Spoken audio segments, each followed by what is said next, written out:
Good morning everyone. मेरा नाम हर्षित है और आज हम इस वीडियो में चर्चा कर रहे हैं नीट एग्ज़ाम को लेकर। नीट एग्ज़ाम जो प्रोटेस्ट हुआ था, क्यों प्रोटेस्ट हुआ था और उससे प्रोटेस्ट होने के बाद जो धर्मेंद्र प्रधान का इस्तीफ़ा हुआ, ये पूरा मसला क्या रहा और इस इस्तीफ़े के बाद क्या चीज़ें सुधरेंगी और किस तरीके से सुधर सकती हैं, इन सारी चीज़ों पे एक-एक करके बात करते हैं। दोस्तों, नीट का एग्ज़ाम लीक हुआ, सिर्फ़ नीट के ही एग्ज़ाम की बात नहीं है। एसएससी के जितने सारे एग्ज़ाम होते हैं, चाहे वो सीजीएल हो, चाहे वो सीएचएसएल हो, चाहे वो एमटीएस हो, हर एक एग्ज़ाम कहीं न कहीं लीक होता है, लेकिन उसका पता नहीं चल पाता क्योंकि वो डिजिटल होता है और इतने बड़े लेवल पर नहीं होता, तो उसका कोई हम लोगों को ज़्यादा सबूत नहीं मिल पाता, तो एग्ज़ाम का ज़्यादा पता नहीं चलता कि लीक हुआ या नहीं लीक हुआ। इसी तरीके से किसी भी आप स्टेट पुलिस को देखोगे, तो हर एक स्टेट पुलिस का एग्ज़ाम लीक हो रहा है, चाहे वो एमपी पुलिस का हो, चाहे वो बिहार पुलिस का हो, चाहे वो यूपी पुलिस का हो, हर एक एग्ज़ाम। चाहे वो किसी भी डिफेंस का हो, डिफेंस के एग्ज़ाम थोड़े सेफ़ हैं, जैसे कि एनडीए है वो सेफ़ है, ठीक है? या फिर यूपीएससी है वो अच्छे तरीके से लिया जाता है, वो सेफ़ है। लेकिन जितने भी स्टेट के हैं, एसएससी के हैं या फिर नीट है, नीट तक का पेपर लीक हो गया जो कि डॉक्टर बनाता है पेपर, ठीक है? अगर ऐसे बच्चे जो लीक करके मतलब कि जो नकल पाकर पास होंगे और वो गवर्नमेंट कॉलेज से पढ़ के डॉक्टर बनेंगे, तो समझिए कैसा हाल हो सकता है इस देश का। तो पेपर लीक एक घटना सिर्फ नीट की नहीं थी, ये बहुत सारे एग्जाम्स लीक हो रहे थे जिसको लेकर के बच्चों के मन में आक्रोश था और वो आक्रोश फूटा, जिससे कि लोगों ने स्टूडेंट्स ने सबने मिलकर जंतर मंतर पर धरना दिया और एक लंबे समय के बाद सफलता मिली कि धर्मेंद्र प्रधान जी का इस्तीफा हो गया। लेकिन इससे कोई चीज़ें सुधरी नहीं, इससे कोई चीज़ें संभली नहीं, लेकिन एक होप क्रिएट हुई कि हाँ भाई, अब आगे बहुत सारे स्टेप्स हैं। कोई भी नया व्यक्ति बैठेगा तो गद्दी पे, तो वो समझेगा चीज़ों को। बट मैं आपसे ये कहना चाहता हूँ कि ये पेपर लीक क्या सिर्फ बीजेपी सरकार में हुआ है? ये जितनी पीछे सरकारें थीं उसमें भी होता था, अभी भी हो रहा है। तो क्या आपको लगता है आगे रुकेगा ये? आगे कैसे रुकेगा? कौन सी ऐसी पॉलिसी है जो ये लगाएंगे और पेपर लीक को रोकेंगे? मैं इस चीज़ को आपसे पूछना चाहता हूँ, ये बात बीजेपी की नहीं है, बात कांग्रेस की नहीं है, बात आम आदमी पार्टी की या पार्टी की किसी की भी नहीं है। ये बात है कि भारत की एजुकेशन सिस्टम ठीक करने की ज़रूरत है। और करेगा कौन? जो मौजूदा सरकार है। विरोध किसका होगा? जो मौजूदा सरकार है। इन सब का जिम्मेदार कौन है? मौजूदा सरकार है। एग्जाम सिस्टम की दिक्कत है। अब एग्जाम सिस्टम खराब हो रहा है, इसमें दोनों जिम्मेदार हैं, जो विपक्ष में बैठा वो भी और जो विपक्ष में बैठा वो भी, ठीक है? जो जड़ें हैं ना वो विपक्ष से ही बनती हैं, जो पहले सरकारें हैं ना उन्हीं से जड़ें बनती हैं और वही जड़ों को आगे बढ़ के जो रनिंग गवर्नमेंट है वो उसको रनिंग करती है। तो इस तरीके से एग्जाम जो लीक हो रहा है ना, ये ऊपर के लेवल को पता भी नहीं चलता है, नीचे नीचे सारी चीज़ें चलती रहती हैं और इसी में पैसा बढ़ता रहता है, इनका एग्जाम लीक होते रहते हैं, बच्चों के सपनों के साथ खिलवाड़ इसी तरीके से होता रहता है। तो जिम्मेदार कौन है? गवर्नमेंट है और विपक्ष भी, दोनों ही जिम्मेदार हैं इस चीज़ के लिए, बच्चों के साथ जो भी खिलवाड़ हो रहा है, ठीक है? आज कोई भी बच्चा अगर तैयारी करने के किसी हॉप से जाता है ना, तो उसको ये पता नहीं होता कि जिस एग्ज़ाम में मैं बैठ रहा हूँ ना, उसमें मैं निष्पक्ष तरीके से एग्ज़ाम दे रहा हूँ।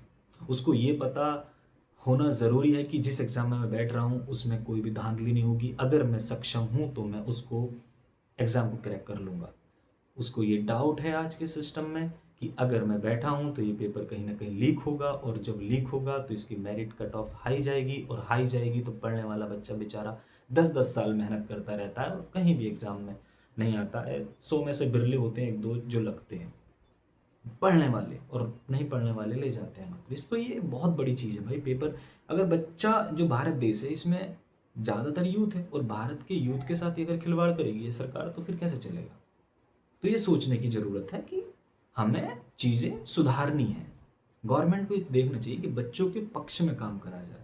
बच्चों के पक्ष में कहाँ हो रहा है? कोई सा भी एग्ज़ाम, 12th तक के, 12वीं तक के, 10वीं तक के एग्ज़ाम लीक होते हैं। ये कहाँ तक के नियम है भाई? भारत एक ऐसा देश तो नहीं है जिसमें कि आज डिजिटलाइजेशन इतना बढ़ गया है तो आप एक नकल नहीं रोक पाते किसी पेपर की। खुद जो लोग हैं ना, खुद अपने बच्चों को बोलते हैं कि भाई इसका 12वीं में करा दो, मतलब पैसे ले लो, करा दो, पास करा दो, इतनी परसेंट बनवा दो, इतनी परसेंट बनवा दो। तो ये शुरुआती वहाँ से हो जाती है। तो फिर आप कैसे वो करोगे भाई कि जब हम ही खरीदते हैं पेपर और हम ही फिर उसका प्रोटेस्ट कर देते हैं। तो बच्चों के अंदर और बच्चों के माँ बापों के अंदर भी ये सहूलियत होनी चाहिए कि अपने बच्चे को, अगर वो सक्षम है तभी उसको आगे बढ़ाएं, पैसा देकर ये सब करके उनको पास करा देते हो हाई स्कूल में या इंटर में, और फिर आगे आप बोलते हो कि आपके बच्चों के साथ अन्याय हो रहा है, पेपर लीक हो रहा है। तो आप देखिए कि वो मेरिटल तरीके से पढ़ के आना चाहिए। सिस्टम पूरा ही बदलने की ज़रूरत है। आज मैं इसका फिर बात करते हैं अभी कि इसका जिम्मेदार तो गवर्नमेंट भी है, लेकिन इसका सॉल्यूशन क्या है? फिर सॉल्यूशन है एग्ज़ाम सिस्टम को सुधारना। एग्ज़ाम सिस्टम सुधरेगा कैसे? ये देखिए कि एग्ज़ाम, हमारे जो एग्ज़ाम होते हैं ना, इनका सेंटर पॉइंट क्या होता है? हमारे जो एग्ज़ाम सिस्टम है, जो ये एक उसको पैटर्न को फॉलो करते हैं। जैसे कोई भी पैटर्न है, उस पैटर्न को फॉलो करते आ रहे हैं। जो पहले 20 साल पहले किताबें चलती थी वही आज चल रही हैं, उसी पैटर्न को आज चला रहे हैं ये लोग। अरे भाई, टेक्नोलॉजी चेंज हो गई, समय चेंज हो गया, दुनिया चेंज हो रही है, तो एग्ज़ाम सिस्टम और ये किताबें क्यों चेंज नहीं हो रही? आज जो बच्चे की मेमोरी है, उसको सोचने का तरीका अलग है। आज के जो लोग हैं उस हिसाब से, आज की जो दुनिया है उस हिसाब से बच्चे को बहुत सारी चीज़ें सीखने की ज़रूरत है। और हम क्या सीख रहे हैं स्कूल में? बच्चों को क्या सिखा रहे हैं स्कूल में? जो चीज़ें पहले से 20 साल से चली आ रही हैं, 25-30 साल से जो चली आ रही हैं, उन्हीं चीज़ों को हम पैटर्न को आगे बढ़ाते चले जा रहे हैं। अगर मैं कंपेयर करूं भाई इंडिया की एजुकेशन और अदर कंट्रीज, यानी अमेरिका ले लो या कोई और कंट्री ले लो, उसकी एजुकेशन में क्या डिफरेंस है? अमेरिका के लोग, अमेरिका के स्कूल, अमेरिका का एजुकेशन सिस्टम फोकस करता है स्किल बेस्ड ट्रेनिंग पे, स्किल बेस्ड एजुकेशन पे। वो बच्चे में देखता है कि इसके अंदर छोटा बच्चा है, उसको वैरायटी ऑफ वर्क देगा। उसको डांस में भी, उसको म्यूज़िक में भी, उसको पढ़ना भी है, उसको इस बोलना भी है, उसको सब कुछ करना है। उसको वो स्कूल के अंदर ही इतनी सारी चीज़ें कर लेता है, उसको पता चल जाता है कि उसके अंदर कौन सी स्किल है जिसके अंदर वो आगे बढ़ सकता है, जिसको वो परफेक्ट करके अपने करियर को सेट कर सकता है। हमारे यहाँ क्या होता है, 12वीं तक तो उसको कुछ बताना नहीं है, जो किताबें दे दी हैं वही पढ़नी है उसको। 12वीं के बाद निकलेगा, उसके बाद उसको देखना है कि उसको डॉक्टर बनना है या उसको इंजीनियर बनना है या उसको गवर्नमेंट एग्जाम की तैयारी करनी है। ये सब, ये 3-4 चीज़ें मेन फोकस है, बाकी सारी चीज़ें बाद में। तो बहुत बड़ा बच्चा, मतलब बहुत बड़ी संख्या बच्चों की इन एग्ज़ाम के पीछे पड़ी है, चाहे वो नीट हो गया, चाहे वो जेई हो गया, चाहे वो गवर्नमेंट एग्जाम हो गया, इन्हीं के पीछे पड़ी है बच्चे। अब इनके पीछे पड़े हैं तो इसमें इतनी भीड़ होगी, तो भीड़ होगी तो इनके एग्ज़ाम जो निकलेगा उसमें पेपर लीक तो होगा, क्योंकि हाइप बनी हुई है यहाँ पर। भाई करोड़ों लोग पीछे पड़े हैं, एक नौकरी निकाल दी तो बहुत बड़ी बात होगी। ऐसा अमेरिका या अदर कंट्रीज़ में नहीं होता। वहाँ पर ऐसे इस तरह कोई एग्ज़ाम नहीं होते कि भाई जिसमें बहुत ज़्यादा भीड़ लगी हो। हर क्षेत्र में बराबर, अगर आपके पास स्किल है, आप पैसा कमा सकते हो, कभी भी उनको करियर बनाने की दिक्कत ही नहीं पड़ती। अगर वहाँ पे बच्चा 25 साल का है, वो इंडिपेंडेंट हो जाता है, 20 साल का इंडिपेंडेंट हो जाता है, उसके पास स्किल्स होती है, उसके पास बोलने के तरीके होते हैं, उसके पास पैसा कमाने के तरीके होते हैं, वो सिखाते हैं कि पैसा कैसे कमाया जाए, सारी चीज़ों पर काम करते हैं। हमारे एजुकेशन सिस्टम में क्या है, बच्चा 25-30 साल का होता है, गवर्नमेंट एग्जाम की तैयारी कर रहा है ना, किसी प्रिपरेशन में लगा हुआ है, किस लिए लगा हुआ? कि एक नौकरी होगी। नौकरी किस लिए होगी? क्योंकि एक छोकरी चाहिए, शादी करनी है। इस तरीके की चीज़ें हमारे समाज में, भारत के देश में, अलग अलग राज्यों में ये सब चीज़ें चल रही हैं। तो ये कहाँ तक अच्छा है? आप सोचिए कि जिस देश में एजुकेशन इसलिए हो रही है कि उसकी शादी करनी है, तो फिर नौकरी उसकी उसकी वो क्या ही नौकरी करेगा? और वो नौकरी में जाएगा भी तो धांधली नहीं करेगा क्या वो? जब वो धांधली देकर, मतलब पैसा देकर अगर वो नौकरी के अंदर आएगा, तो वो क्या आपको लगता है कि वो ईमानदारी से काम करेगा? वो भी आगे अपना पैसा वसूल करेगा? ये सब चीज़ें बहुत गलत है। एजुकेशन स्किल बेस्ड होनी चाहिए, उसको ट्रेन करना चाहिए, उसको पैसा कैसे कमाते हैं उस पर स्किल्स की ट्रेनिंग देनी चाहिए। भाई पैसा क्या है, मैनेजमेंट क्या है, एक्सपेंसेस क्या है, लाइफ को कैसे उसको मैच्योरिटी उसको कैसे लानी है, वो सब समझनी होती है। भारत के अंदर जॉब कर रहे होगा बंदा, लेकिन उसको पैसा मैनेजमेंट नहीं आता, पैसा कैसे मैनेज करना वो भी नहीं पता है, पैसा कैसे कमाना वो भी नहीं पता जॉब का।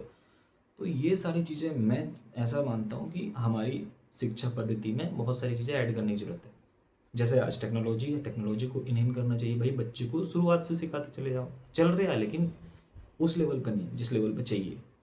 पैसा कैसे कमाना है ये पता होना चाहिए, पैसे की वैल्यू क्या है ये पता होना चाहिए, स्किल क्या होती है ये पता होना चाहिए, पब्लिक स्पीकिंग या प्रेजेंटेशंस क्या होता है ये पता होना चाहिए, लैंग्वेज पे कमांड ये पता होना चाहिए। बहुत सारी चीज़ें हैं जो बेसिक नीड है, तो ये एजुकेशन में होगी तो सारी चीज़ें अच्छी होंगी।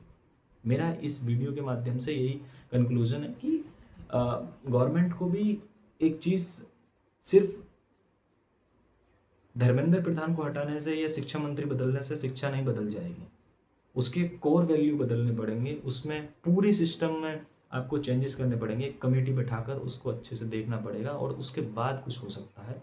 बाकी आप सबका क्या ख्याल है? आपने पूरा वीडियो देखा, आपका तहे दिल से धन्यवाद। लेकिन आप कमेंट बॉक्स में लिख के जाना कि आप क्या सोचते हो कि पेपर लीक की समस्या को कैसे रोका जा सकता है। आप अपना एक पॉइंट ऑफ व्यू ज़रूर दें। आपको ये वीडियो कैसा लगा आप लाइक करके बता सकते हैं, कमेंट बॉक्स में बता सकते हैं।